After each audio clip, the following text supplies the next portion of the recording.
All right, ladies and gentlemen, the guest that I have today has been in the scene since I started salsa dancing, for crying out loud.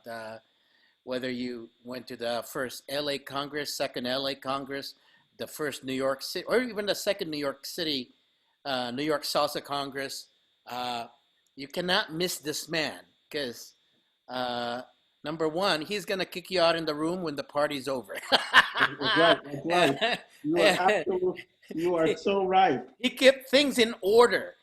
This is how I remember James because I'd be social dancing in the ballroom, and we'll interact here and there, and crack up some jokes, and then dance again, and then uh, I realized soon enough, as I always attended salsa congresses all over United States, that this guy is part of the staff.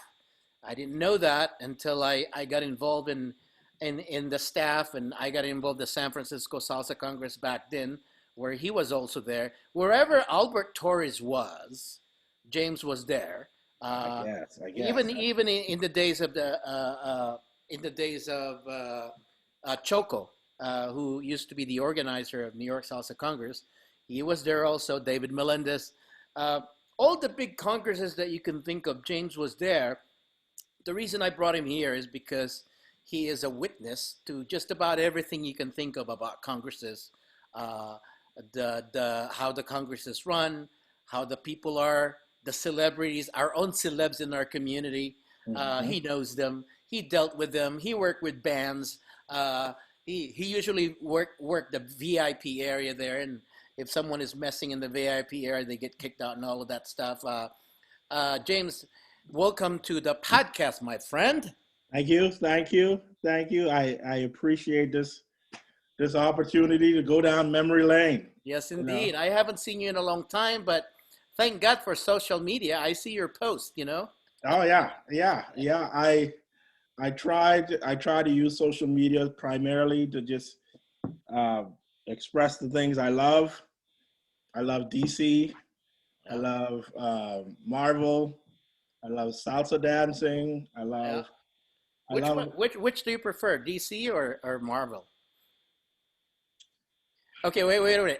Justice League or Avengers? How about that? just Zack Snyders Justice League.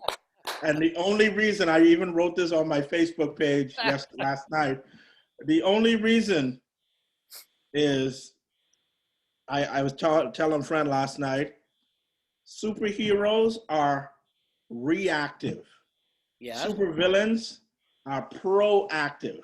interesting. They are always calculating something. Yeah, They're always planning something, and they're always trying to execute something. right. You know, Why and that's not? Why not? Why not Avengers though? Avengers. Don't get me wrong, Avengers was great, but I was picking for the bad guy, Thanos. Yes, that was. I literally almost got in a fight because the part where Thanos snaps his finger, Yeah. I was like, yes, yes, yes. And then the greatest scene in all of movie history is when Peter Parker says, Mr. Stark, I'm not feeling so well. I started laughing. I was like, yes. The guy next to me got up and left. The girls then behind me saying, we hate you. We love and hate you. You know, I was the most hated person that day. My friend who I went with was embarrassed to be with me because I was like, yes, So We're the same. I'm a DC guy. The reason I'm a DC guy is because the way I grew up, dark where side, dark where side. yeah, where we had one TV. It was Justice League that I always see, man. It was Yeah, Superman, Batman. That was Aquaman. But I didn't get introduced to Marvel until I was a teen. And by that time it was too late because I was already a fan of Superman and Wonder Woman and yeah. the Justice League. And so every time Marvel comes up and DC comes up with a movie, I'm always rooting for the DC movies to even compete or even top Marvel. Unfortunately, not, but again, I would have to say that the Zack Snyder version of Justice League was Oh, one of the best. epic! It was absolutely epic. Yeah. When it came out this year, I signed up for HBO Max. Yep. I stayed up and I watched the whole entire thing. Yeah. I didn't get no crash, and I was like, and the thing I loved about it Yeah. versus the Josh Whedon version, Yeah. it it breathed. Well, yeah. It flowed. It's flowed from one, and it made everybody's part essential. Yeah. Even, I mean, who You're would talking ever about think Zack of? Snyder, not Josh Whedon. Yeah. Yeah, just yeah. Yeah. It's just everything flowed so well. Yes, it's a long movie, but even if um, Warner Brothers told Zack Snyder, let's cut this down by half hour, we still would have got that same movie right Yeah. there. Yeah. Versus what Josh Whedon came out with, it was, in my personal opinion, awful. I mean, I read the article, I read the story, and what was Zack Snyder's vision is for the Yep. Justice League, and I love the vision. It's just that the powers that be in Yep. wherever that is, Disney, I presume, they just or Warner Brothers did not approve it, and they brought in Joss Whedon, who is a Marvel guy for crying out loud. Why would you do that? See, the thing I think is wrong with the Warner Brothers management Yeah, is the fact that because something is dark doesn't mean it cannot tell a good story. exactly. And I think that they want that likeness of Marvel, and they want that they want that umpteen success that Marvel has had. Yeah, But you have to realize that Marvel and Kevin Feige, he mapped that out yeah, for years, yeah. and everything hinged on whether Iron Man would have done great. Right. Everything hinged on that. But yet he had phases, and I believe DC can do the same thing, but not with the same style. Right. You Well, know? I didn't like the story of Thanos. I didn't like that concept. I didn't like the concept of the Infinity War. I never really did. Number one, it was too long. Number two, I just did not like the story. I think Okay. it was a KJ for me. Uh, the Snyder, I am more into movies that appeal to emotion. It is what we call emotional appeal, and Yes. Zack Snyder's version was really well balanced when it comes to the emotion. Like, Yep. let's say the Wonder Woman, the first Wonder Woman, that was pure emotion right there. A woman, a warrior. I mean, it really, you get into it, Yeah. and that's more of like the continuation of Batman versus Superman, and then you got Uh-huh. the Justice League and all of that. I loved it. I love DC, and I hope they come up with even better version of it. I hope, I don't know, Zack Snyder take it somewhere and somebody buys it. I don't know, man. And I like what you said in regards to emotion, Yeah, and to kind of bring us to that topic that we're online for, yeah, is primarily because if you look at David, yeah, if you look at Choco, if you look at Albert, yeah. these were some emotional brothers. Hell yeah. They I mean, Choco, like I told you last night, Choco told me off. Yeah, yeah, I the second New York Congress, when he had it, the second New York Congress, yeah. I couldn't afford the rooms. Right. He's like, hey, come work for me and stuff like that. So I said, you know what? Let me get a hostel. Yeah, It's a couple miles up the street. I'm in New York. Everybody does it. yeah. I was the first one there every day. I was the last one to leave every time.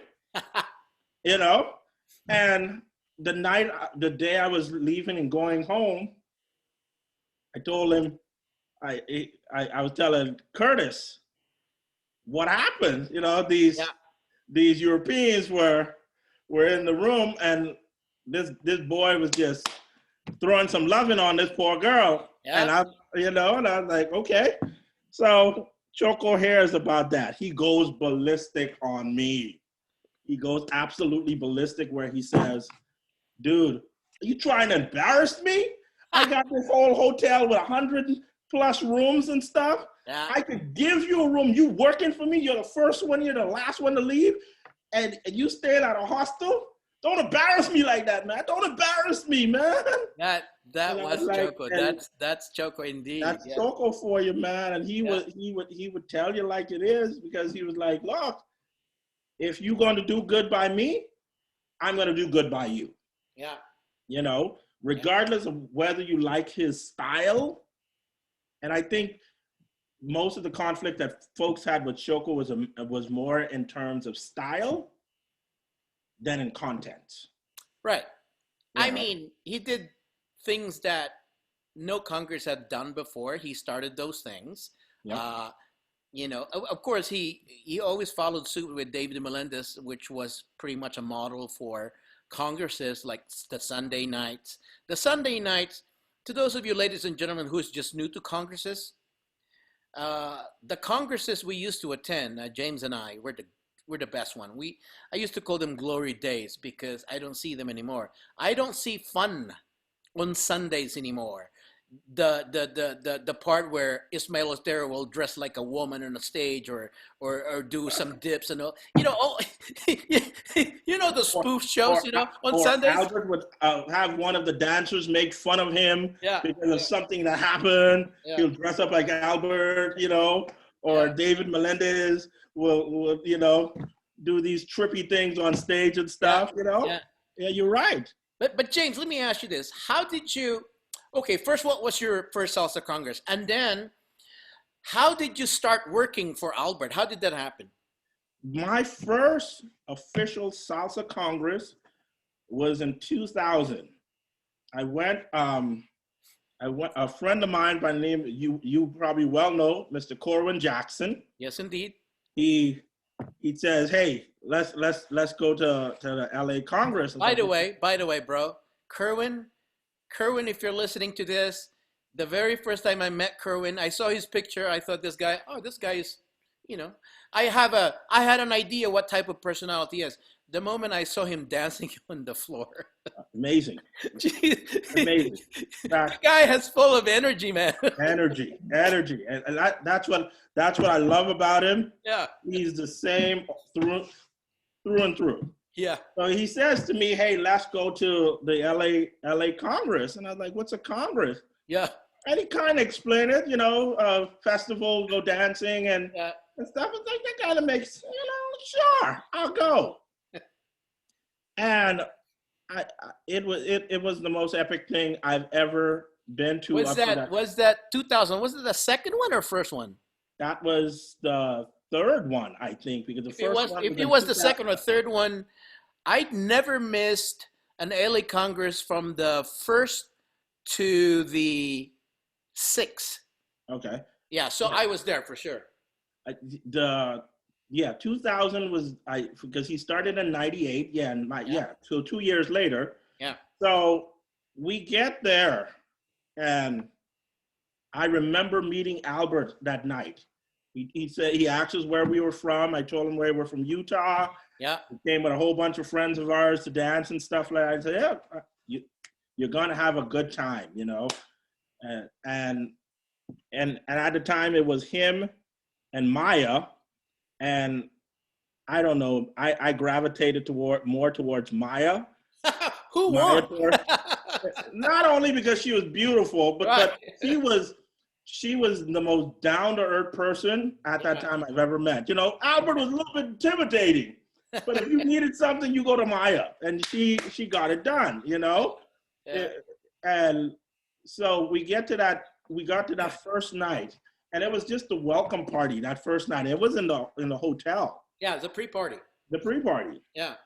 And there were so many people there from all over the world in one night. That was just a pre-party. That's pre-party. We danced with people from Australia. We danced with people from New York. We danced with people from New Zealand, from England, from South America, all in one night. Yeah. And it was like, wow. And it is so interesting that that same one night we made so much new friends You do. because of dancing. Yeah. Friends from all over the world, that is. Yeah. Friends from all over the world, even to this day, Yeah. some 20 plus years later, I could still identify some of those people I met within those first couple years from Australia, from England, Yeah. from from Venezuela, from Puerto Rico, from New York. Oh, Yeah. especially from New York, you know, because the thing we were introduced to that first year is the battle of the one versus the two. Yes. You know, I remember those days. circles. You know, Yeah. and Liz Lira seems to always be the guinea pig of all of these guys. You know, she'd be getting spinned around, and I mean, it was epic. You know, and it was competitive. It was competitive. Even in social dancing, it was competitive. I mean, you were talking about the best teachers in the world on the dance floor, you know? Yes. It was competitive. It was epic. I mean, and you knew it was happening because the moment you saw the circle only represented one thing. Either that dude there was an awesome dancer and everybody just stop and watch, or they were having the battle of one versus two. The one versus two. Not only that. So let's just say, for example, Liz Lira is dancing with Francisco Vasquez, and then all of a sudden here comes Frankie Martinez, stole Liz Lira from Francisco Vasquez. On and on, they keep stealing Liz Lira, and, you know. Or Thomas Guerrero comes from Thomas Guerrero, with Santa Rico. I mean, it was so beautiful always watching that. Well, not just we were videotaping because we were stealing their moves. yes. No, before, what the young people need to realize, before there were cell phones, there was the video cameras, first the big ones, and they got smaller and smaller. Big ones. And the moment you saw the circle, there were at least about 20 to 30 cameras. Yep. You know, and there's only like 10, 15 people dancing, you know? Yeah. I mean, double teaming, tagging, I mean, throwing splits, doing spins. I mean, the amazing thing is that I can honestly identify to you the dancers. You're talking Thomas Guerrero, I could say, oh yeah, that guy, he would spin the follower endless times. Just keep spinning, you know? And then you got Francisco Vasquez. They were doing some kung fu stuff there, man. Yeah, I mean, with Thomas Guerrero, the beautiful thing about we fail to realize how much he's contributed to the dancing in general, because indeed he came out with that spinning technique that women could do, that you could spin girls for like 10, 15 minutes. Endless. And it was clean. Yeah. It was, I mean, epic, man. And you're like, damn, how to spin like that? Yeah. Then you got Francisco and Johnny and all those guys who did the solo spinning, you know? Yeah. And it just revolutionized how people dance. Yeah. Then moves started getting thrown in, you know, flips started getting thrown in. Yeah. Just all kinds of stuff started getting thrown into these, you know.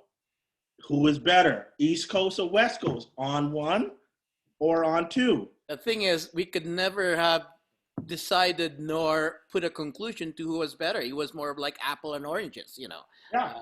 You really can't compare the two. It's just that, you could take both, which we did, and I believe that that's what made the identity of San Francisco Bay Area dancers, because before then, it was Los Angeles and New York. That was it. But then San Francisco was just there, just hanging there. And then it's gotten its identity later because of all of the diverse dancers that happened. And we give credit to San Francisco Salsa Congress, ran by Ricardo, Michelle, and Albert during that time. In fact, I would have to say, James, I know that the largest Congress then was LA. I believe that the second largest was San Francisco. Yes, definitely. Yeah. Definitely. by far. I think the only one that would have rivaled it at the time, both San Francisco and LA, is the one in England. Well, that's not USA, but Yeah, I see yeah, what you mean. Yeah, yeah. yeah, But yeah, yeah, and yeah. that to me was just absolutely, you know, you you knew you went to a festival each year if you went to at least those two. Yeah, You went to agreed. LA, I mean, you remember La La Land? Well, how much? How many people? Ten you went thousand, to maybe? Salsa Land. Fuck, man. Oh gosh, that to me, that to me was the great. Those couple years of Salsa Land was just pure, pure beauty. It was pure mayhem, dude. Because Mayhem. I would call my friends like, "Hey, were you at the Congress? Yeah, I was there. Yeah, I was there too, man. We just didn't see each other because there were too many people." Let me see if I could get some more light on me. Yeah, I'm like sure, sure, bro. this brother's getting a little too dark over here. Ain't no problem, man. No problem, man. Uh, Yeah, Salsa Land. Oh my gosh, Salsa Land was just the place. I love Salsa Land because Loved it. yeah. And here's the thing I loved about Salsa Land, and it was the last place I ever saw David. That is true. That is very David, true. I remember when David came in, my friend, her name is Ellie Masushisa, Yeah. and she's from Japan. She had a little booth. She was selling T-shirts, and David was at her booth.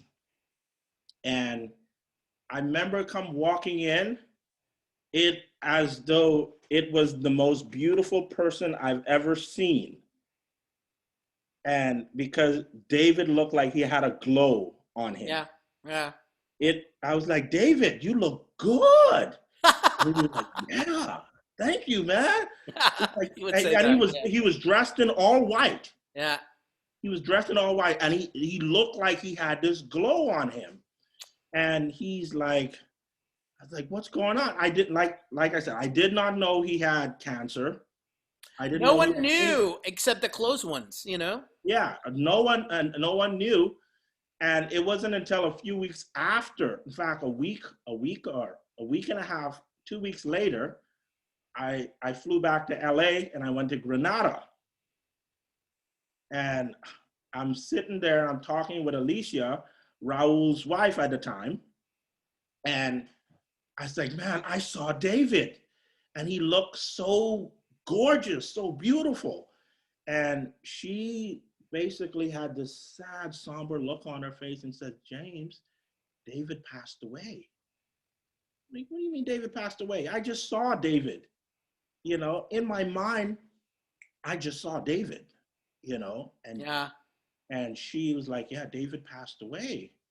You And didn't know that he had cancer until he passed away? yeah, Oh, I did dude. I did not know. I I did, I like I said, when I saw him, he looked so beautiful. yeah. He didn't look like he was sick. In fact, he even danced that night. Yeah. He went social dancing and Yeah. stuff. I mean, he was all over the place that night, and like I said, he was beautiful, man. But and Well, David, that smile, yeah. and that's what I mean when I say he was so beautiful, because he had that smile that radiated the whole entire place. Yeah. He the only time I knew that he had cancer is he actually announced it on stage, bro, on a Sunday in New York Salsa Congress after the spoof show when he said, I'm not half as man as I used to be. Uh-huh. That's when I knew that there was something wrong, and then, of course, confirmed it later and all of that. Where I texted him, but yeah, that was one of the sad moments in salsa. I actually we were gonna do an event, David and I, at Palm Springs, in Palm Springs, Okay. and we were talking about it 3 months before he died. We were talking about it. It's like, well, uh, let's look at the logistics and let's talk more about it. But unfortunately, he died, and I never really have done any. Congress in Palm Spring ever since then, because Okay. I didn't think I could do it. David said, "You could do it." And, You know, so he would say that, you know. and that's the beautiful thing about David. Yeah. And to this day, Edwin always says hey, that was my mentor. He would whoop my butt if I He stepped would. out of line. Yeah. Yeah. But he would also be the most encouraging person you've ever met. Yeah. I remember How did you start working for Albert though, as part of the staff? how it turned out. I went to San Diego, Yeah. and I don't know how I even got to San Diego. I was broke as a dog, and his girlfriend at the time, her name was Magali Giddesi. Yeah. And I mean, she speaks French. I barely speak French. I speak Creole more than anything. But Okay. somehow we hit along very well. Yeah. We always talk with each other.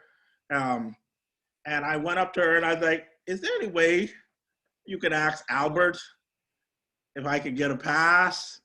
Yeah. Yeah. And he says. So she went up to him and she asked.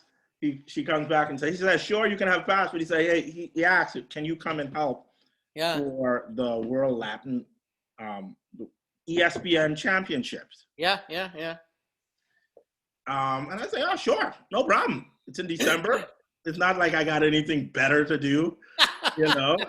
you know. But lo and behold, it was me, Magali, working Yeah. in the back with all of the dancers from all over the world, and everybody else working in the front, and Albert working the stage. And when you talk about pandemonium, Yeah.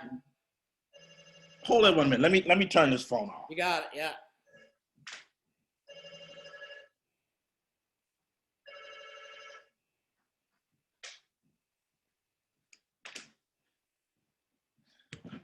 Yeah, when you talk about pandemonium, but that was probably officially the first time I worked for Albert. I was there. I remember you being there. I was one of the judge, actually. Yeah, that was the first time I worked Yeah. for Albert, and I loved it. I mean, and he was like, "Dude," him and Jose, he was like, "Hey, why don't you?" Jose's like, "You're gonna get a free pass to the LA Salsa Conference." Like, "Oh yeah, woohoo! I get a pass." Their version of his version of what is called a free pass is I get there to go get my wristband on and stuff, and he's like, "Hey, I need you to work the door." Work the door. I'm working doors. Then they got me working VIPs. Yeah. And the thing is, it was easy doing those stuff because when I saw people that I knew, Yeah. I treated them as equally as people that I didn't know. I treated them equally as though they were a mega star Sure. or they were just a regular person. Sure. I tried my best to give them the same treatment that I gave everybody else. Right. And that's how I went from VIP to then working the staging, where putting up the banners and making sure, because I don't know if you remember before Magali. Yeah. I mean, there was just, you put up the drape and the pipe is hanging out, and stuff like that. And it still looked good. Yeah. But hey, with her, she wanted to always, hey, look, she's like, "Look, if you're going to present something to the public, you want to make it as best as you can. Things that should not be seen should never be seen." Yeah.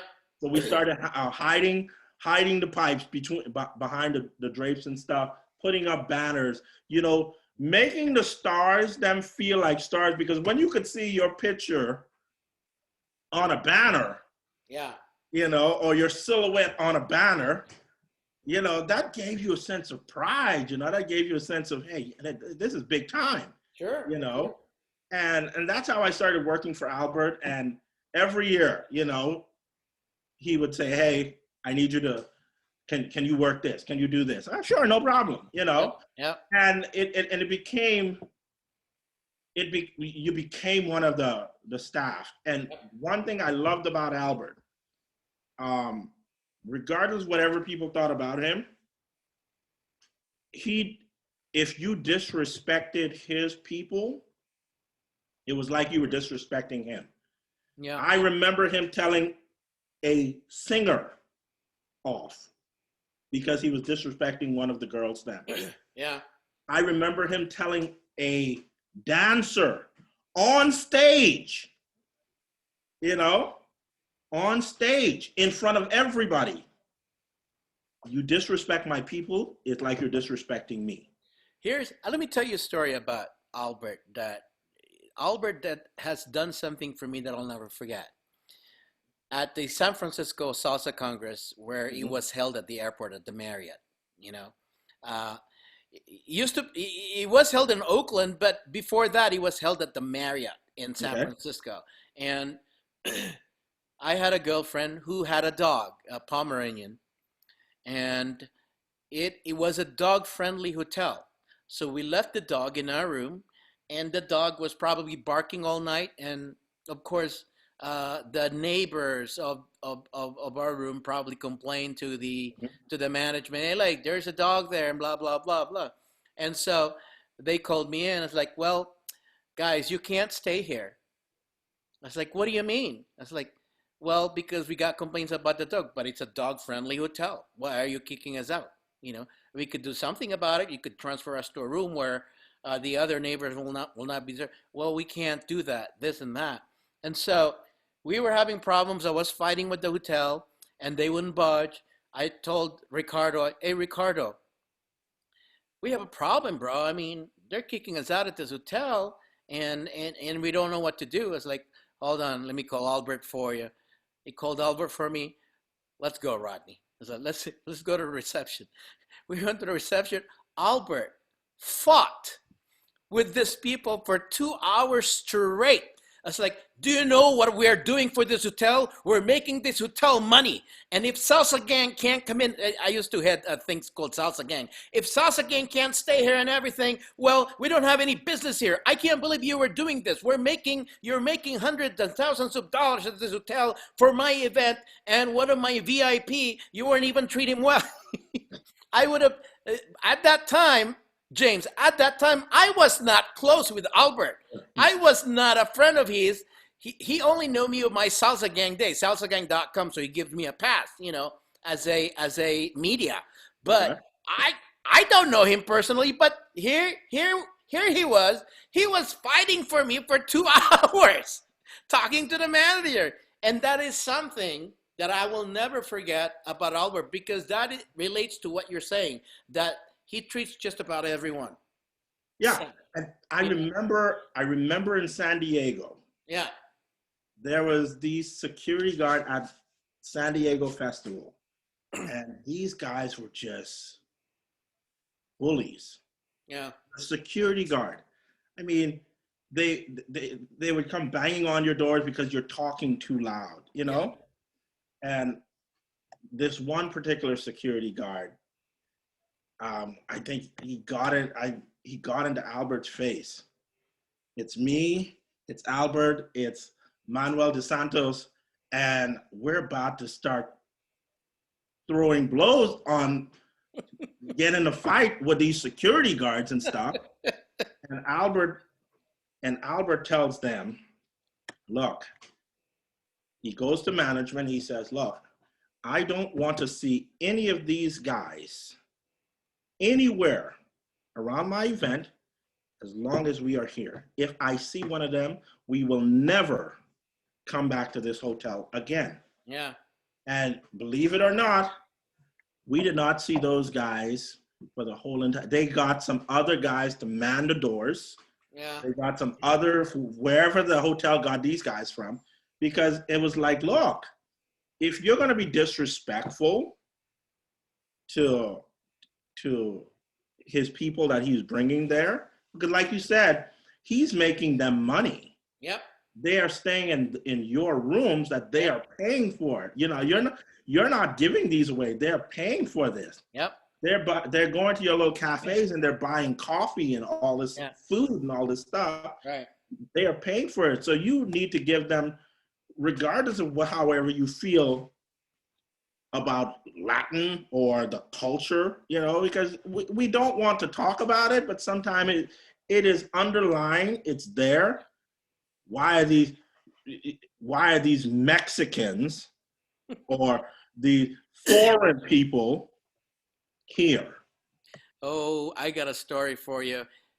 San Diego, I think it was Liquid Silver who was organizing. It was not San Diego, it was Palm Springs. Okay. It was Liquid Silver organizing it. We were partying in his room, Liquid Silver. We were partying in his room, drinking with Francisco and other people, and then we got kicked out. Okay, so what we did is we got out before Liquid Silver opened the back window of the room, and then we got out of the door, and then we snuck in the back window of the room, and we got there, and again we got kicked out for the second time. This time Francisco was not having it, bro, because they called the police on us. Okay. Francisco was not having it. What's with his accent? What's the problem here? Why are you trying to kick us out? We're not doing any harm. I was like, yeah, but those neighbors are complaining. Are like, no, we're not gonna put up with that. And it's like, and then they arrested Francisco. Francisco was pissed off. I was like, why are you arresting me? Because I'm Mexican? I laughed so much. But ever since that day, I was like, in a hotel, at that time, the hotel management, and I'm speaking in general, in my opinion, when it comes to dance conventions, they did not understand our culture. We might be loud, but we don't cause any damage or violence. But they did not understand that, And that is absolutely true, because that's the same dilemma that we ran into at the Hilton in New York City. Yeah. With Choco had lots of fights. And these are things that people, what we're talking about, these are things that people rarely ever know about. Yeah. I mean, management on the day of the Congress tries to tell Choco that he can't have his event there. And he's like, no, we're going to have my event here because I've been there, done that. you have my deposit. You've had my deposit for the last 3 months. And now you're telling me I can't have my event there? We're going to have our event there. Yeah. And he would fight with them. And you're right. A lot of hotels, they don't understand our culture. No. Yes, we can be loud. Yeah. Yes, we could be sometimes, yes, I will admit it. We could be a little bit obnoxious. Yeah. And we could even get drunk. Yes, we do. But we're not violent. We're not violent because the thing is we can have all of these elements going against us, but you have 3,000 to 5,000 people. How many fights have you seen with those 3,000 to 5,000 people? Zero. Just loud. You're right. Zero. But the thing, in the old days with the hotel, stereotyping us because of our culture and because of our skin, they didn't think that they think there would be violence, Yeah. And like I said, those were the things that Albert had to keep fighting. Those were the things that Choco was always fighting. Those were the things that David was also fighting. It's like, because you're in a hotel in the middle of downtown New York, the Mecca, 54th Street right there and Avenue of America, Were you at the Lincoln or Roosevelt type when you were at New York Salsa Congress during that time? It was a smaller hotel. I was there too. And then it transferred to a bigger hotel after that. But were you there when the capacity, it was over capacity and they could not accept other people? Because I remember you right on the ropes, man. I was like, hey, you guys can't come in. It's like, what do you mean, James? It's like, it's over capacity right now. You can't come in, man. I remember that day. there was so much stuff you had to do, and the thing is, here's the thing about working events like that.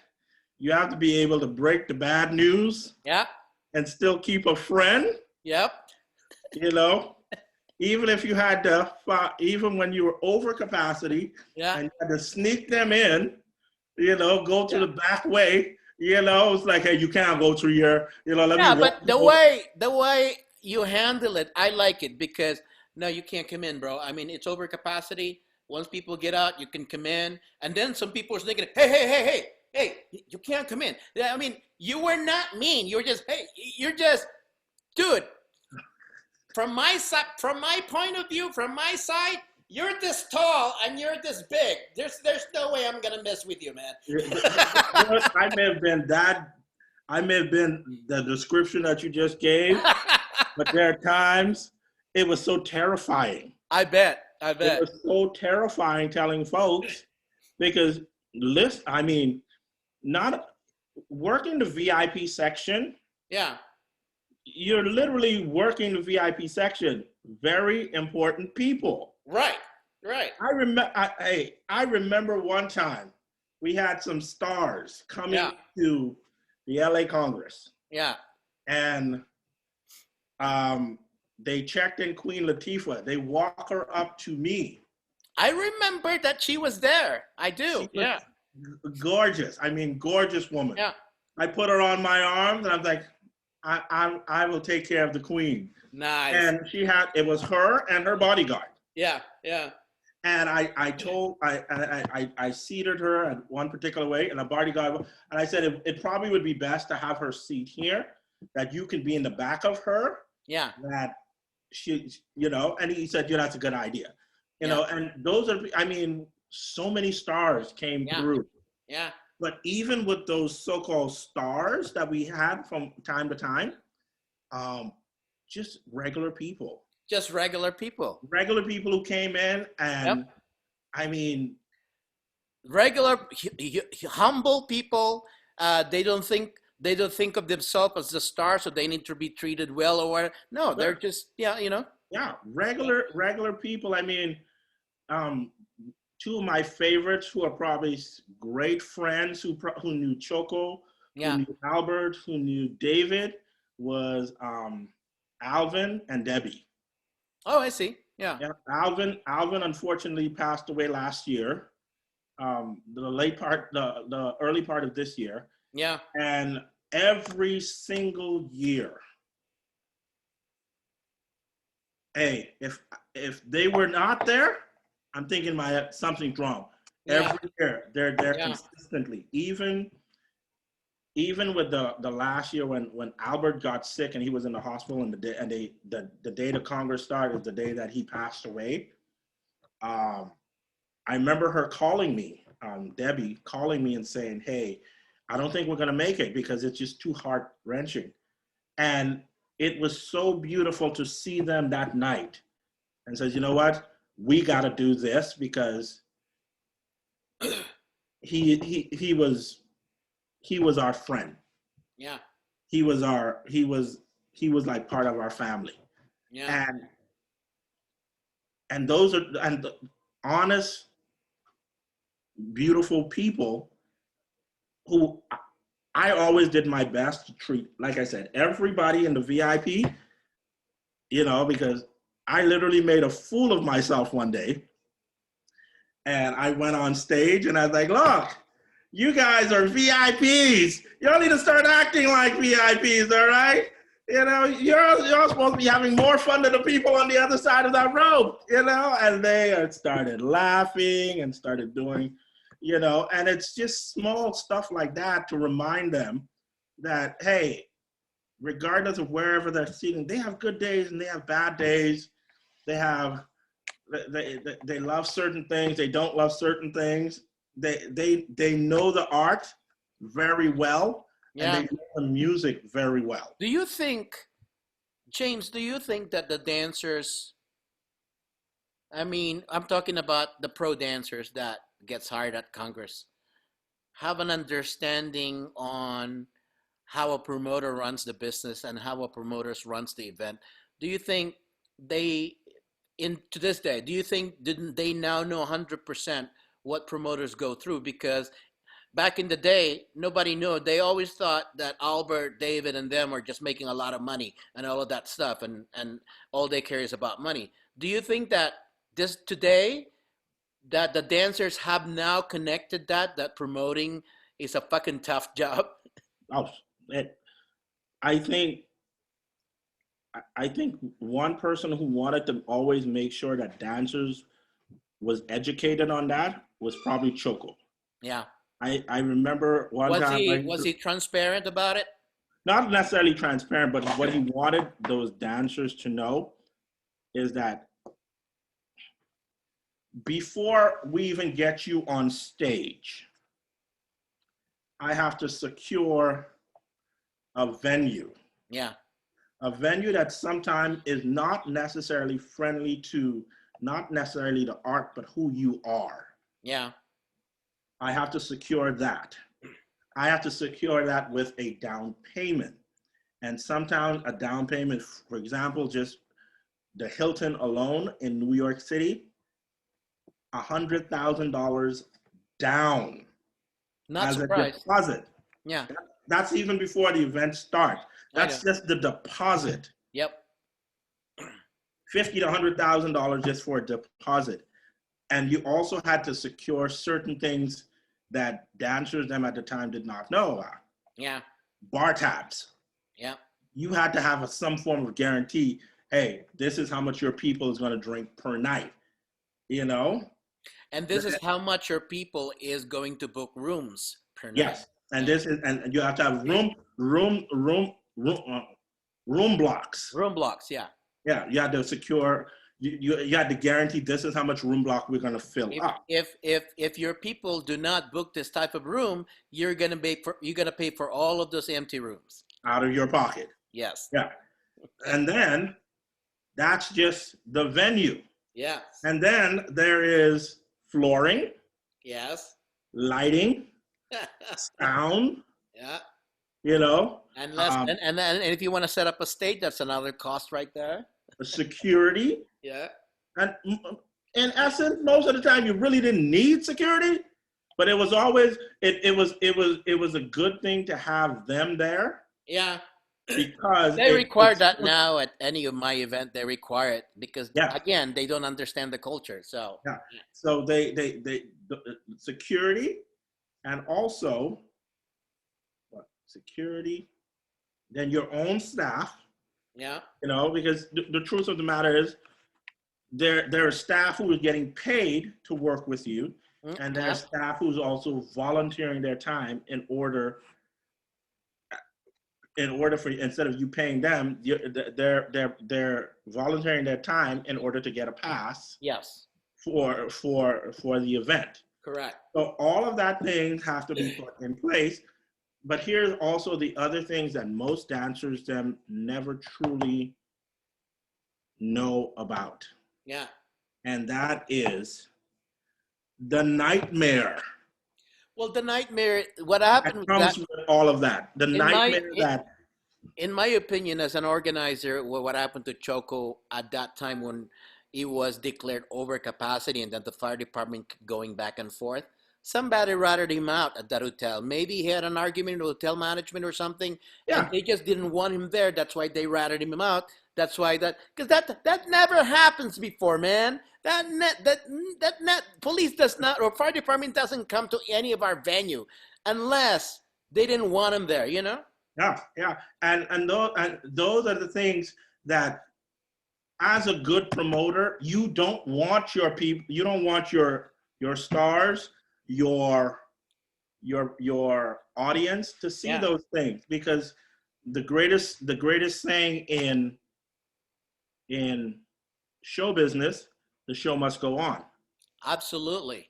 The show must go on. Yeah. So those are things you do not see, Yeah. you know.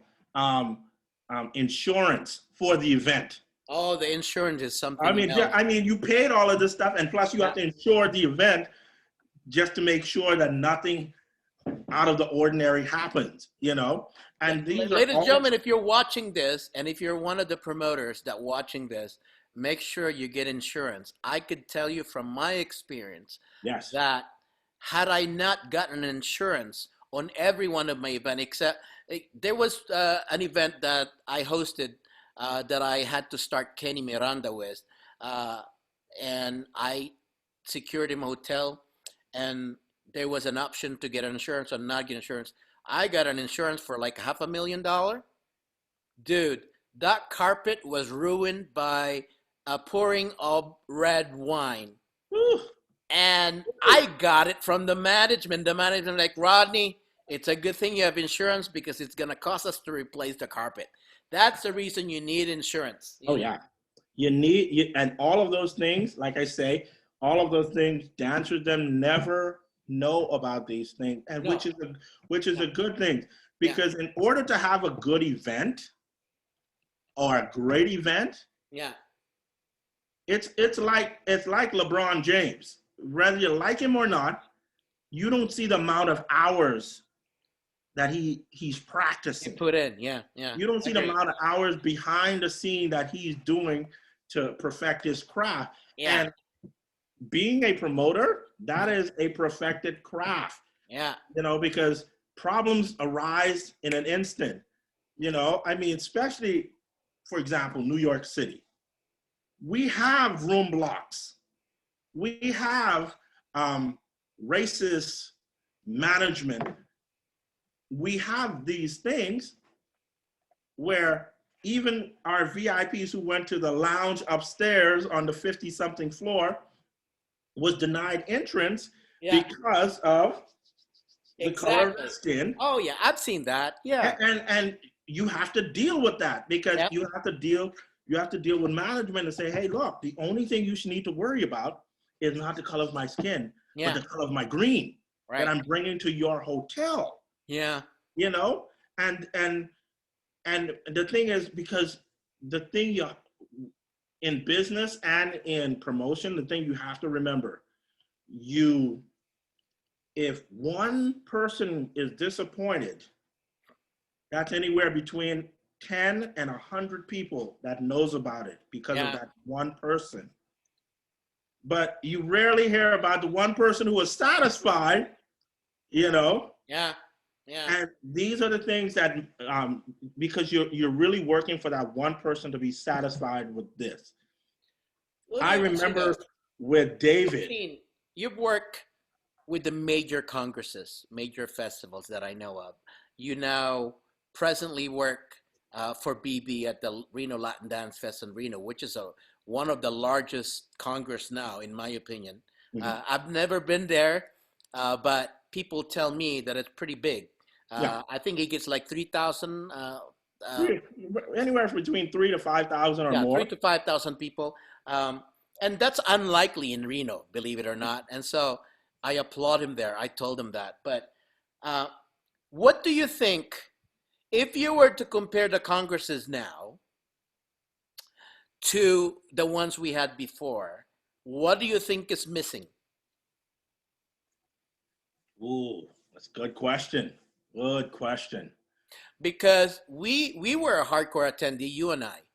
Yeah. We've seen it, whether it was performance, whether it was social dancing. We were there until the freaking ballroom closes, you know. Now, there are so many congresses all over the world. Every Saturday, every weekend, there is one. Is there a difference now than before, besides the quantity? I think the difference now, and I think the difference now is promoters back then, Choco, David, Albert. The thing they wanted to present, always wanted to present. And I think it's not necessarily what is missing. Yeah. But what may be in danger. Okay.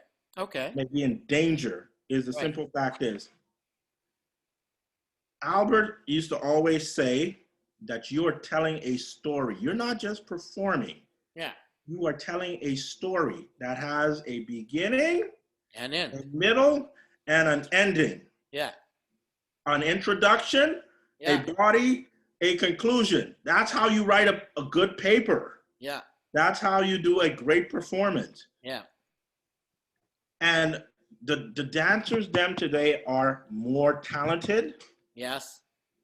more trained, in my personal opinion, Sure. Sure. than the dancers of our growing up, you know? I mean, we evolved into what we are right now. Yeah. The danger that I see is, at the end of the day, a promoter has to understand that a person coming to watch their shows should not be sitting in one spot for 3 to 4 hours. I agree. That is a bunch of baloney. I agree. You should not have in your repertoire Yeah. anywhere from 50 to 70 shows. Well, this is why Albert, back in the day, separated it. There was one in the afternoon. There was one at night. Yeah. Yeah, Choco basically said one. He looked at a list. Johnny Matos came up to him and say, "This is how many." He told Johnny, "I don't know how you gonna do this, but we are not gonna have 50 shows tonight. Yeah. You need to tell them, to the point where we cut that down to 30 something, Yeah. to 35 the most, Well, and he I think that's the danger that's happening now, but also quantity and quality should be equal. Right. Let me interrupt you there for a moment, because you mentioned that there's a beginning, there's an intro, there's a middle, there is a conclusion, there's an end. Now, imagine this, ladies and gentlemen, when you're watching performances for 3 to 4 hours in one spot, you're sitting there, and all you saw was just the content. There was no intro. It was just the middle, in my opinion, and there was no ending. Therefore, they all looked the same. Yes. That could get really boring, man. I mean, we complain watching 3-hour movie in a theater, but at least we're being entertained, Yeah. And I think that is the danger. Yeah. And the thing I personally feel to stay away from that type of danger is to go back to those, back in the day, if you performed at night, yeah, you were, quote unquote, pro. The it. Yeah. You were the it. Yeah. Yeah. And the people who got from the day to the night, basically was the one who's like, hey, they came with that factor. Yeah. That propelled them from that day to that night. I don't know if promoters still do this. If they're asking for audition, meaning videos, sending videos to be approved to perform on stage. I don't know if that's still being done. All I'm aware of is that if they pay for the performer's fee and the director bring in this amount of dancers, performers, they're accepted. If that is then the case, then, as James put it, we're in danger. It's already in danger. We're already in danger, primarily because I believe with Choco, with Albert, with Nate in Vegas, is you have to have a standard in order to be on this stage. You just can't say, I want to be on this stage, because I think what promoters want to do is teach our culture that in order to get to Carnegie Hall, or in order to get the radio music scene, you got to put in the work. Sure. You got to put in the time. You got to bring that factor. Yeah. That people want to pay to see you. Yeah. There Yeah. are certain performers that I told them I would pay to see you. I Absolutely. would go. I literally went one time to watch my friends, and I paid to get in to watch them perform. Hey, let me ask you this. Okay, then since you're saying that, I'm gonna ask you a blunt question. I'll answer the same thing too. Okay. Who would you pay to perform in our community? Who would I pay? Yeah, it doesn't matter what generation. Hands down, I Yeah. would always pay to watch Johnny Vasquez. Yes. I would always pay to watch Frankie Martin, Yes. Frankie Martinez. I would always pay to watch Tropical Jam. Tropical Because jump for sure. Yeah. Yeah. I remember the first time I saw Tropical Jam, Yeah. where they did their spaceman routine Yeah. at Salsa Land. Salsa Land. I saw And that one. I, it was the most epic thing I've ever seen. Even Liquid Silver during that time, he has this Yes, robotic thing, you know? yes. I would pay. I always told him I would pay to watch that because not only am I over the last 20 years, 20 plus years that I've been going to festivals, Yeah. I've averaged, I've calculated, I've seen almost 200,000 shows Yeah. in those 20 plus years. Right. I've Right. seen over 10,000, over 5,000 concerts Yeah. Yeah. in that time. Yeah. I've also calculated I've spent a lot of money. That's why I started saying, I need to find a way Yeah. That's a to lot of stop money. paying but still get to go to these things. No, I paid a lot of you money. buy a pass, you book a hotel, and then you eat, and Yes, then you fly. That's a lot yes, of money. that's a lot of money. So I had to find a way, but I've always told great dancers because here's another group that I would pay to watch, Karen and Ricardo. Karen and Ricardo. You Now know, we're going to the newer generations the now. newer generation. But Uh, here's the thing about them. Regardless of where they are, wherever they're traveling, yeah. they would practice 3 hours, even if they just went to bed. Mm, They get up early and they practice for 3 hours, yeah. regardless of where they are. Yeah. You know, You I would know. pay to watch them. I also the couple from Brazil, Karen and the Brazilian couple. Yeah. I forgot his name. I forgot. I forgot their name because I'm so out of the loop when it comes to salsa championship now. But let me tell you my pick. I'm gonna go for the newer generation because Okay. for me, if I tell you the old generation, I would have to say all of them. Yes. Old generation because of the quality of dancing and the badassness that they had. I would pay for it, man. But the newer generation, I'm a little picky because now we have a couple, we have team, and then we have solo, right? Yes. Solo, hands down for me, is SG Saman from Turkey.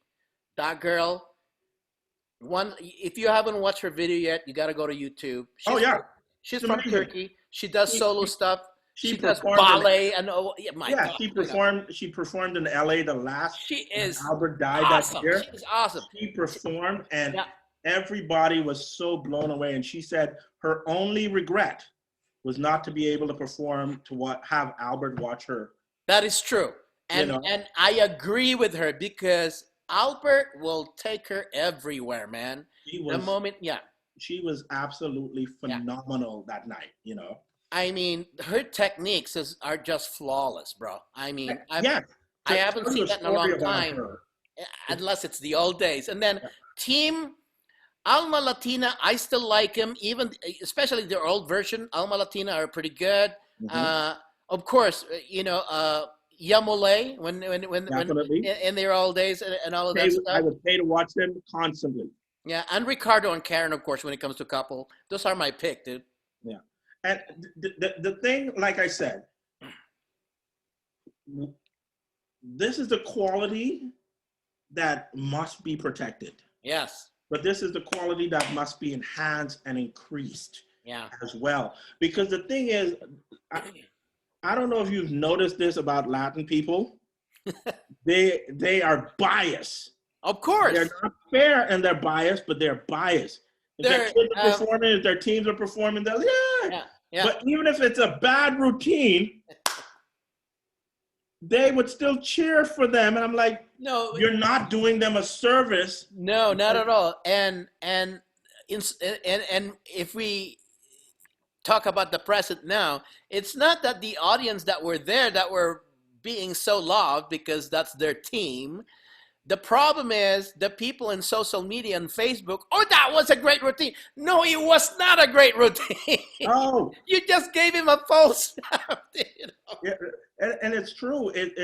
We I think that is the danger Yeah, in our salsa community, in our Latin culture, is that, hey, a friend of mine's great guy. He lives in Utah. yeah, I'm watching a video of these guys them playing one of Tito Puente's songs. yeah. It is a beautiful song, but these guys hacked this thing up. The piano player was off, the conga player was off, and instead of stopping and saying, "Hey guys, let's get this together. Yeah. Let's reset. Let's reset." Yeah, They kept. I mean, it went from bad to worse. It became so comical. yeah, And I sent that video to my friend. He said, he's a musician. He said, not only this is an embarrassment, but this is absolutely awful. yeah, Because our social media today, if they're being honest, should rip people like that apart. Because yeah, in essence, that's what Choco, that's what David, that's what Albert try to always present on stage.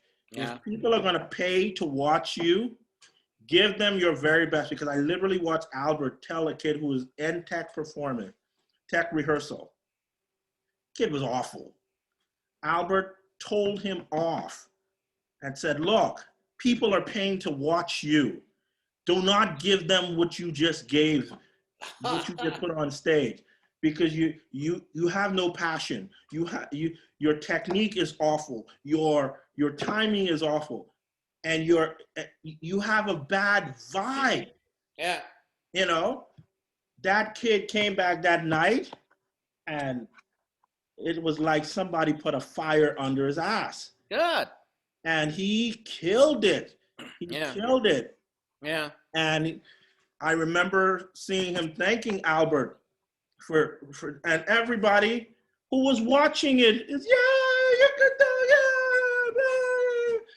Albert told his kid off because it's like, if I'm gonna pay you,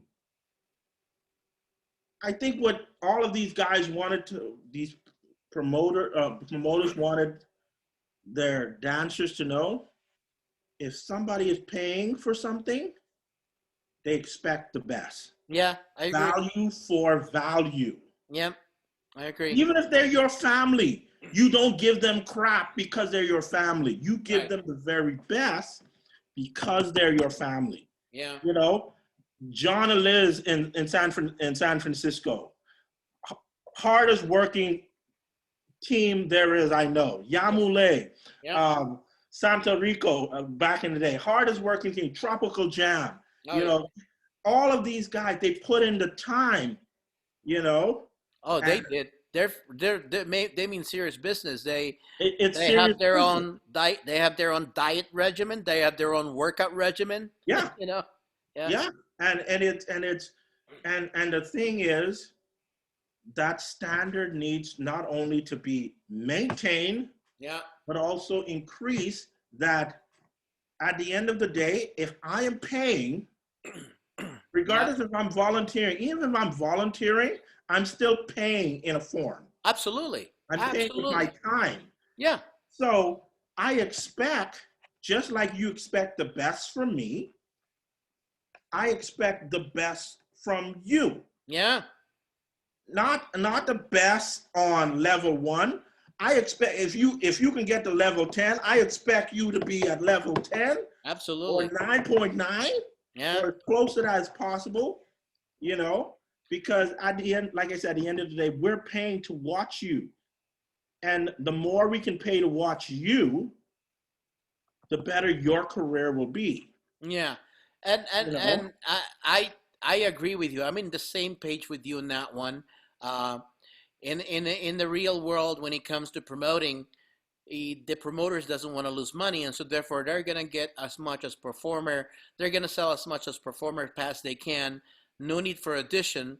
The problem with that, ladies and gentlemen, that's good because the event is not canceled. That's a good thing. Okay, Yeah. let's just get that out of the way. The problem with that is then you have 70, 80 shows on one night. So if you compromise quality and you have quantity, at least you have to be able to manage that quantity and divide it to a point that the people will not avoid it. Because what's happening in the Congress now, and James and I were talking about this yesterday, is that most people do not go to the performance. They go and party in their room and they wait until the party is over and then they come down and socialize. Yes. You know? Yeah. So Yeah. but And anyways, any unforgettable memories in the Congress?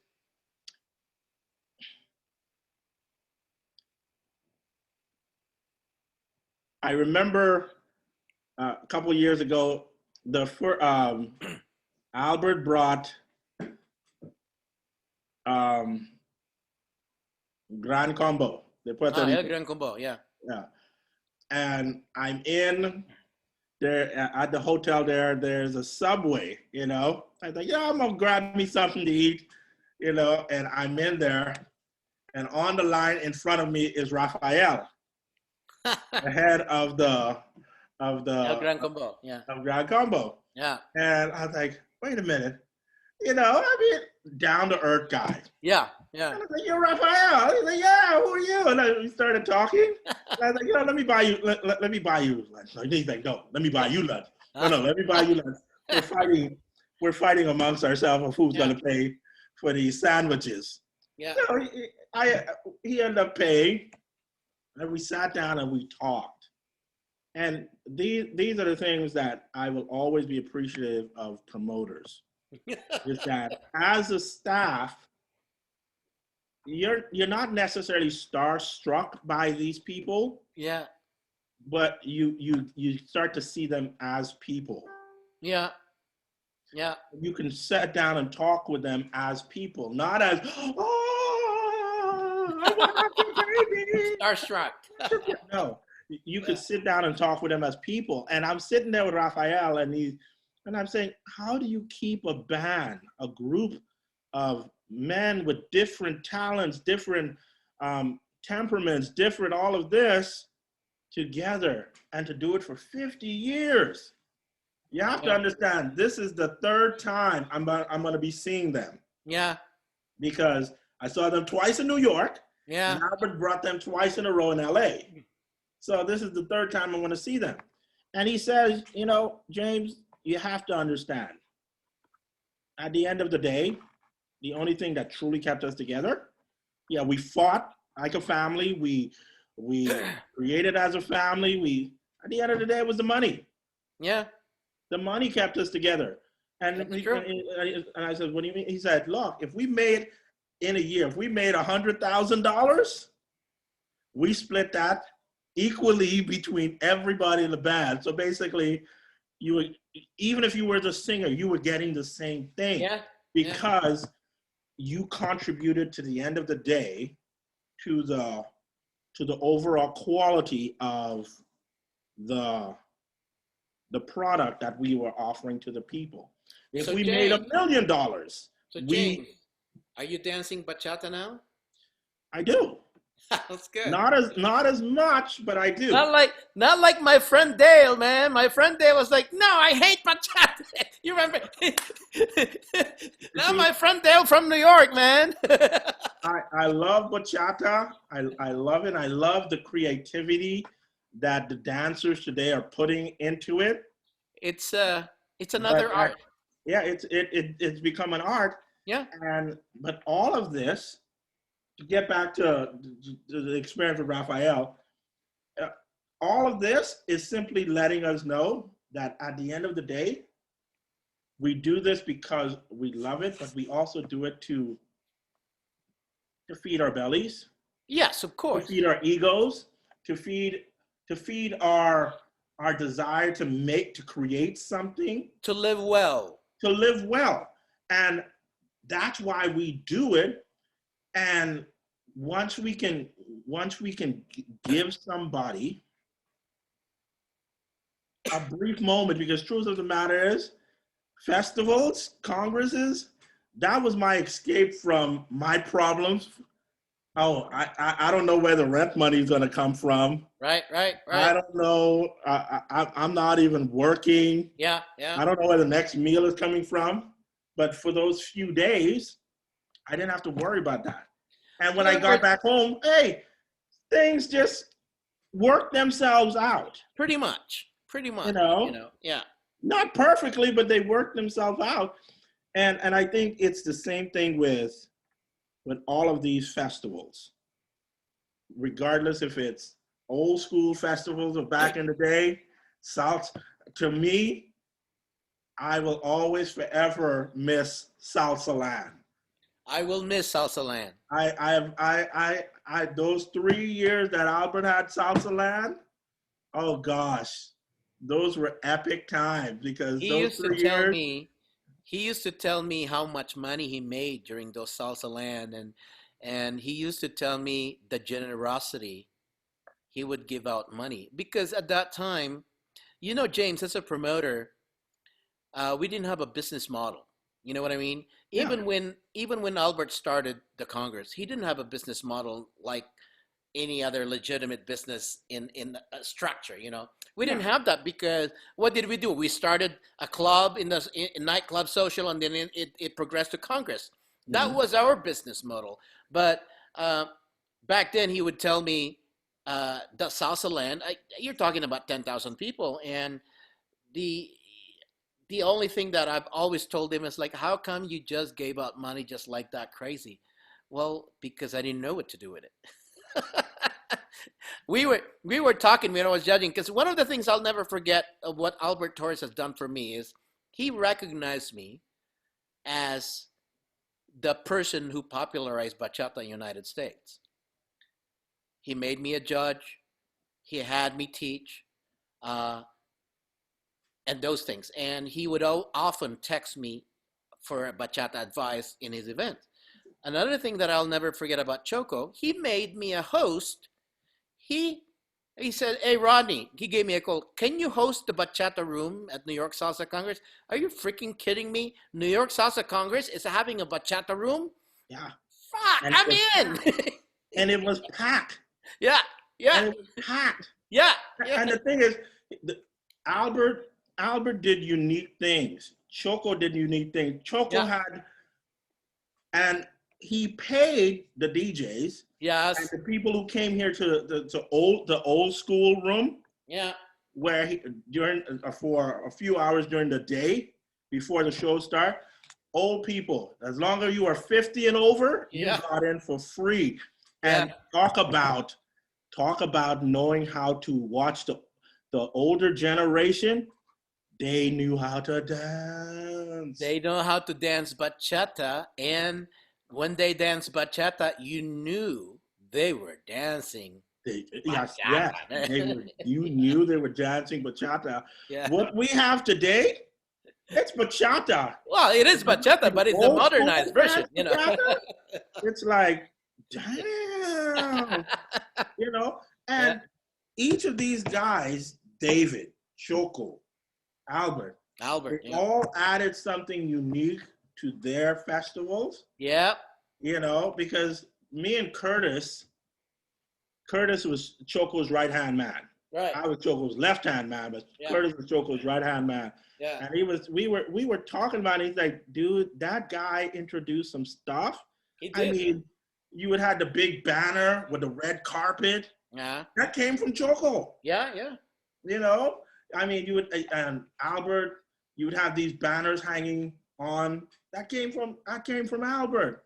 Yeah, and you'd have concerts. They created an environment, and you're right. They didn't have a business model, but they used what they had, but enhanced it. Yeah. Now, one thing that I admire about the three giants in our industry that rest in peace, they're not with us anymore. But one thing I admired about them, the risk that they needed to take. I mean, we're talking risk, man. If this was a Texas Hold'em poker, they were all in every freaking time. Dude, let me tell you a story. I'm at the Vegas Congress. Yeah, We're watching tech rehearsal. Albert is sitting next to me. yeah. He has this list of singers he's thinking of bringing. He hands me the list, Yeah. and he says, "Which of them you think I should bring?" I have no idea what I'm looking at, so I say, "Why don't you just bring all of them?" And he's like, "It's a good answer. I'm bringing all of them. You're absolutely right." He brought the whole Fania All Stars. Yeah. And that whole weekend was a Fania All-Star weekend. Yeah. You know? I remember that. And it was just freaking epic. And I'm like, but you're talking. By the way, let me ask you this. How many staff and volunteers were at Albert? How many do you think? Rough estimate. Rough estimate? Yeah. Immediate staff, probably Vicky, Laura, Magali, Tony, the security, roughly 15 to 20 immediate staff. Yeah. Volunteers, probably another 10 to 20. Yeah. But hey, it was, regardless of you were to Albert, yeah. Even if you were a volunteer, you were considered staff. You got treated as staff, you know.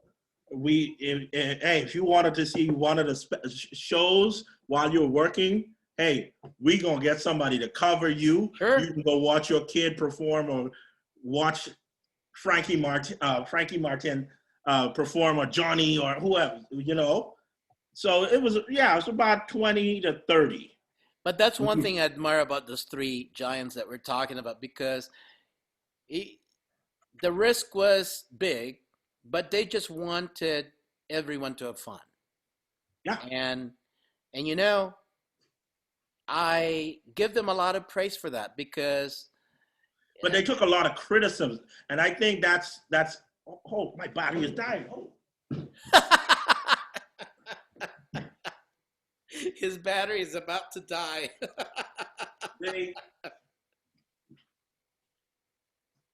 They took a lot of criticism. Yeah. For that, because you know as well as I do, whenever money is involved, whenever that a person feels that they're not paid on time, or whenever something that you felt was supposed to happen didn't happen, instead of being understanding, instead of saying, you know what, we go on defense mode. We go on criticize mode. We go on attack mode, rather than simply saying, you know what? It happens. Yeah. But they took big risks, which is true, all three of them, and even promoters today, but they also get the blunt of the criticism and the backlash from people who, you know, Albert was not perfect, not by a long shot. You know that, I know that. Choco was not perfect, not by a long shot. Nope. David was not perfect, not by a long shot. But they did the best they can with what they had. And yes, you could say they were sometimes optimistic, sometimes foolishly optimistic. And sometimes they're like, you know, let's bite the bullet. Let's just go for it. Yeah. You know, who brings about 50 singers to a festival for a weekend? Only Albert. He he was crazy like And that. He took a big not risk. only just not just high quality shows. Yeah, that's what he I mean, wanted. heavy hitters. You have Spanish Harlem Orchestra Oh on a yeah, Friday night. yeah. You have Grand Combo on a Saturday night, and you have Oscar de Leon Okay, closing Oscar de out. Leon. Yeah, I yeah. mean, you have fire, you have an inferno, and you have the sun blowing the place up. Those are Man, big risks, it's a big risk. because The overhead definitely was overwhelming. The overhead was overwhelming because the reason I say, ladies and gentlemen, it's a risk is because when you have lineup like that, you don't know if the ROI, the return of investment, is you're gonna get it. You don't know if the ROI is gonna get to you or not, that and is that's true. the big risk, So And the thing I used to always tell dancers, especially when they're so quick, I was like, look, that first of that all, he paid your flight, yeah, which that's part of your pay. He paid for your flight. yeah. He's paying for your food. He's paying for your room. He's also paying you to teach and to perform. You're right. Those are big risks. Those are big risks. This is the reason why I asked you earlier if the dancers are now can now relate to the performers. Do they know what they go through? Do they have a connection now? Do they have an understanding now? That's why I asked you that earlier because I think they do, because at yeah, the end of the day, I think the the old school and the new school are fusing together in terms of this is what we've been through. I love John and Liz because they give seminars on how they run their school, yeah, on how they run their business, and how they they do. run their team.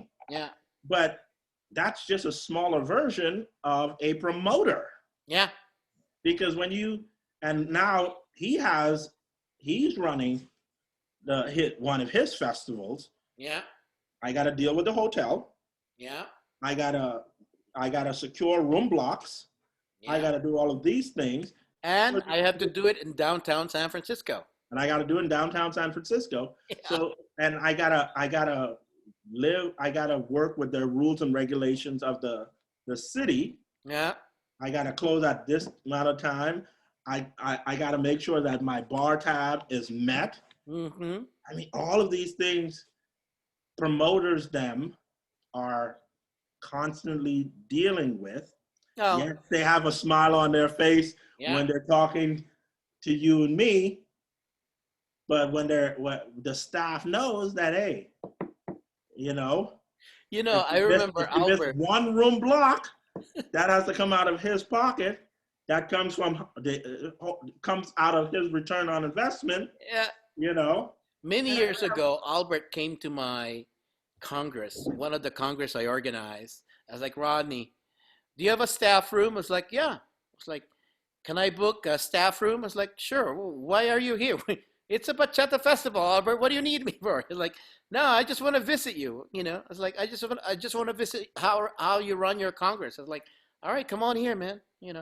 And then I called him out on stage. He wouldn't even come in because Rodney, this is your show. It's not my show. You don't put me in the spot. You do your thing. I'm just gonna be an attendee. I was like, all right, bro. It's like Sunday Sunday morning. He texted me. He's like, "You want some breakfast? Let's go get some breakfast." All right. So he was just there to observe, and then he's like, "Okay, I was about to pay for everyone." It's like, no, no, no. Let me pay for you on this one because I know you didn't make money this weekend. He just made no, me laugh. and Yeah. those stories, when I hear stories like that, that's indicative of Albert, because he's been around the block. Him, Yeah. David, Choco, they've been around the block many times Yeah. to know how to deal with these things. Like we said earlier, they didn't have a business model, but Nope. their business model started growing Of as course. they started growing. It's a They trial all and error thing. It's trial and error, but they also started seeing over the years how to recognize talent. Yeah, that's They the thing.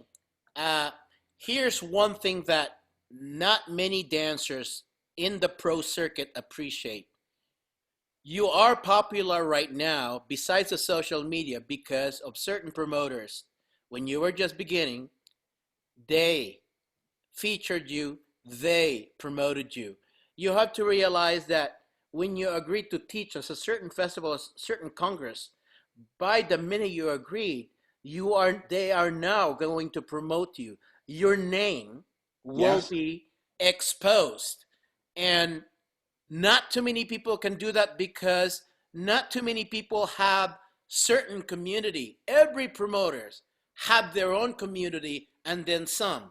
And that's different communities right there. So imagine if your name is there and your video and your picture and you get promoted.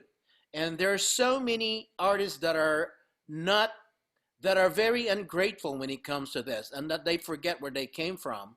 I do hope that you remember the people who helped you out when you were just a nobody. You know what I mean? yeah, yeah. You're absolutely unequivocally. I gotta turn on the light here, bro. There you go. You are absolutely. You're absolutely right. Yeah, We always need to remember, regardless if we're promoters, whether we're performers, where we came from. Because the truth of the matter is, I just work. I just went there and work. yeah. But you see, But as you went there and worked, you you were became a able to star. witness. You were able to witness everything. Yeah, You know? Yeah. you were able to witness. You became a star. I mean, I'm just letting people in the VIP section, or I'm just setting up, or I'm just breaking down. But I became a star. I'm like, for what? For helping you out? You know, I I like I said, there are dancers that like I said, I would pay to go watch. Yeah. But there were promoters that if I was working on a major project at home, they called me up and say, "Hey, I need your help." Yeah. I dropped what I was doing Absolutely. and go help them. Yeah. With Choco, I literally went 3 weeks before the Congress, Yeah. and I spent a week after the Congress. With Albert, I would come the week before, Yeah. you know, stay at his house or, stay at his house and drive around doing, talking um, with different schools, um, picking up different stars. Even for example, with Edwin. Yeah. Edwin took on the last year, the Yeah. year that Albert passed away. Hey, James, can you help me out, please? What do you need me to do? Yeah. Can you go pick up? Can you go pick up some star? Could you go pick up some of our headliners at the airport? You know the airport and where the hotel is. It's far from me. No problem. I'm picking up Johnny. I'm picking up Francisco. I'm picking up, you know, and no problem picking up the guys from Islands Touch Island touch. video photography and stuff, Yeah. picking them up, and it's those things are no problem because the thing is, when you understand how hard this is to do Yeah. and the amount of money and the amount of risk that we just talked about that you're incurring, you don't need the criticisms. Well, you know, You need every hand on deck that yeah, you can you know you need I the understanding. I think that most of the critics does not understand. Once they understand, at least they know why. Like, because yeah some people they always think of the promoter as the most selfish guy who or greedy. Not too many promoters make money. In fact, you know what? All they think about is how the show is going to go on, how the content of the show, how satisfied you are as a customer. And at the end of the day, you got satisfied. At the end of the day, they lost money. Okay, and and it's an interesting thing because Albert died during what he was doing. He died doing what he was happy doing. Yes. Choco died doing what he was happy doing. You know, uh, you got to remember when To Albert the died. chagrin, to the chagrin of their families and friends and everybody who Yeah, didn't understand. when Yeah. Albert died, or when Albert was in coma, it was during his Vegas event, dude. you know, you know. So that was, again. I don't want to rehash thing and everything. Like I said, all of these promoters were great. They were not perfect, as we are not. We are not perfect human being. We make mistake. We make bad decisions. We make True. good decisions. You True. know, and again, I brought James here because I can relate to this guy because as a guy who started dancing a long time ago, I was able to witness everything. James was able to witness everything. I became a teacher, then I became a promoter. So, we got a lot of stories to tell. I think we've been talking for 2 hours, brother. Um, where do you live nowadays, man? I live in Sacramento, California. See, I didn't know that. Live in Sacramento, California. I want to share one story before Yeah, we end this off. yeah, I remember exactly where I was when Choco died. I left Choco that day, and like I said, even with David, I remember the last time I saw David. I left Choco that day at 6 o'clock, and at 11 o'clock when I got back home, he was gone. yeah, He passed away. I remember with Albert, the last time I saw him, and I asked. I got to LA couple days before the Congress is supposed to start, and I asked Magali, can if it's okay, can I go visit him in the hospital? And at first she was reluctant to let me go, but I said, hey, if it's okay, if I can't see him, that's all right. So I drove her to the hospital. I sat downstairs in the car, and she's like, look, I'll go up and I'll check and I'll call you. And a few minutes later, she calls me and she's like, hey, park the car, give the security guard your ID, and tell him you're going up to the floor. And as soon as you get on the floor, you have to wear a garment. You have to wear a full bodysuit garment, gloves, and headband and face mask. And it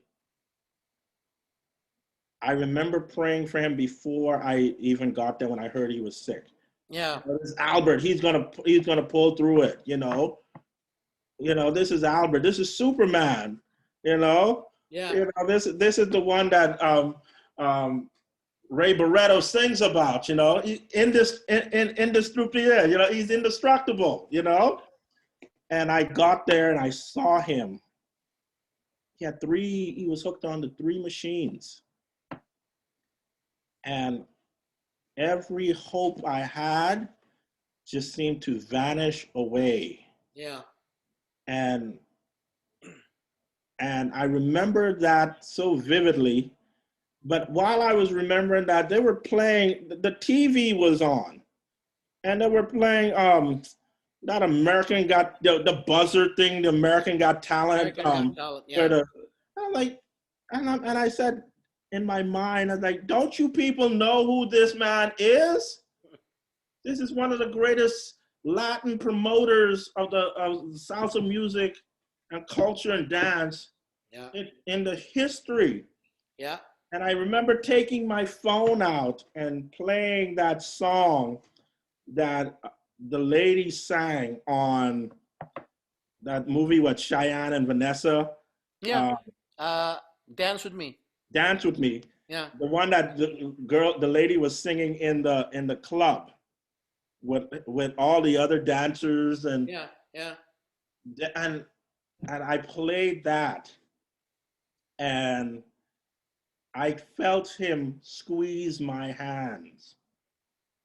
I knew you know, that made him happy Yeah.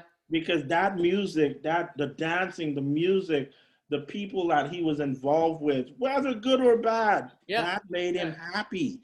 That's that to me is what a promoter is. Yes, a lot of people have said this doing what he did killed him. But you said it earlier. They died doing Doing what what they they love. love. Yeah. Yeah. You know, Yeah. regardless of how you thought of them, they died doing what they love. They love this music. Yeah. They love this dance. They love the people getting together and dancing. They love the fact that um, Salsa Duro is now playing more. Salsa Romantica is now playing more. Bachata is now playing more. Zouk is now playing more. You know, because they saw the expansion of Yeah. this in their lifetime, and yes, they had a pivotal part in playing it. Yes, Absolutely. I Absolutely. cannot say whether these things killed them. I will not ever venture, but I will say they did what they love doing. And That's what a may I, promoter. I think and, that's what a promoter is, and may I but that's also also add what a person is. that this three giants, as promoters, they have helped millions of people in their career, in their dance career, or whether they're just a student, they have helped millions of people get out of their depression. And because, as you know, as you were saying earlier, Congress dancing is therapy, Oh you know, yes, and they have helped a lot of people, and this is why we will never forget David Melendez, Choco, and Albert Torres.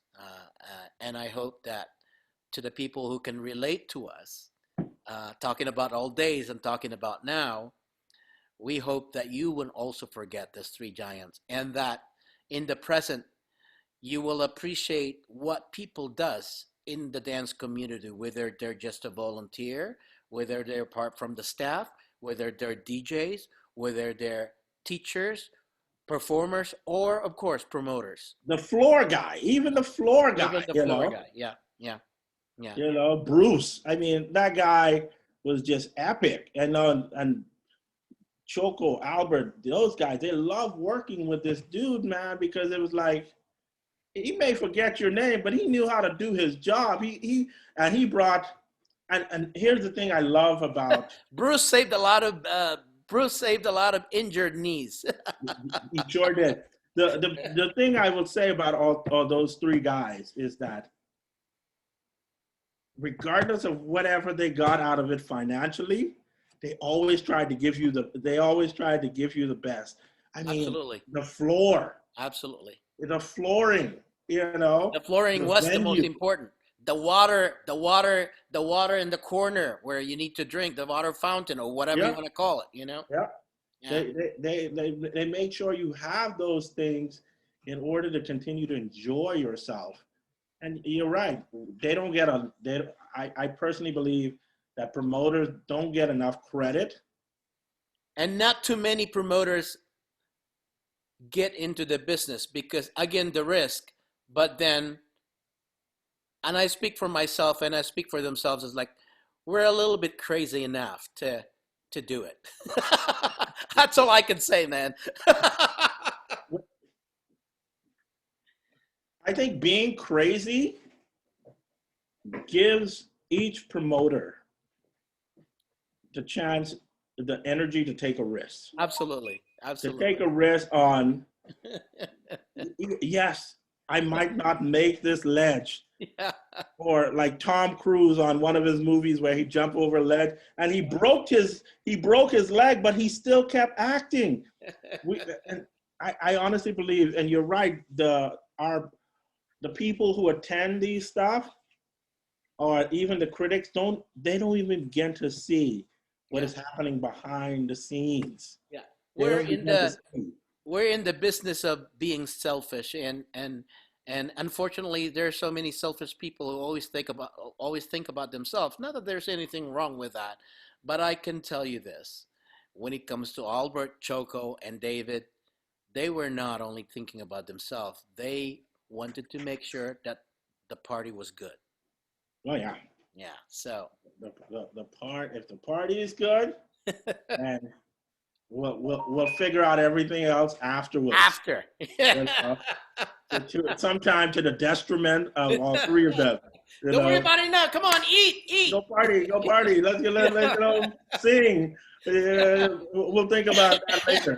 We'll think about payment later. We'll think about that later. It is so true. But anyway, James, man, it's good to chat with you about old days, because not too many people in the old days I can talk about, because some of them already passed away, brother. We're at that age. We're at that age now where we would need to accept, those things happening. Our three legends, our three giants of the industry passed away. Yeah. But also, we also have to remember the volunteers who passed away.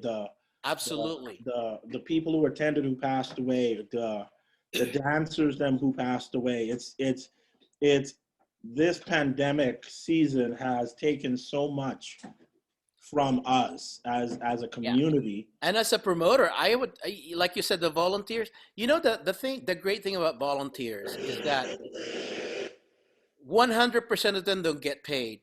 They just believe in the vision of the promoter. They believe in the vision for the community, and that's why they do it every year whenever there's Congress. And for them, and I know Albert, David, and Choco will thank them for that forever. Yeah. Anyway, James, it's good talking to you, brother. I'm going to tag you the moment I post this. But ladies and gentlemen, please subscribe to my podcast. It's below the YouTube. If you like this content, just like it. If you want to comment on James' interview today, just comment below. And other than that, we will see you soon again in the Congresses. Have a blessed Christmas, and see you at the next salsa event, or bachata, zouk. Or zouk, or kizomba. Or kizomba. We will see you there. Love you guys. Thank you. All right.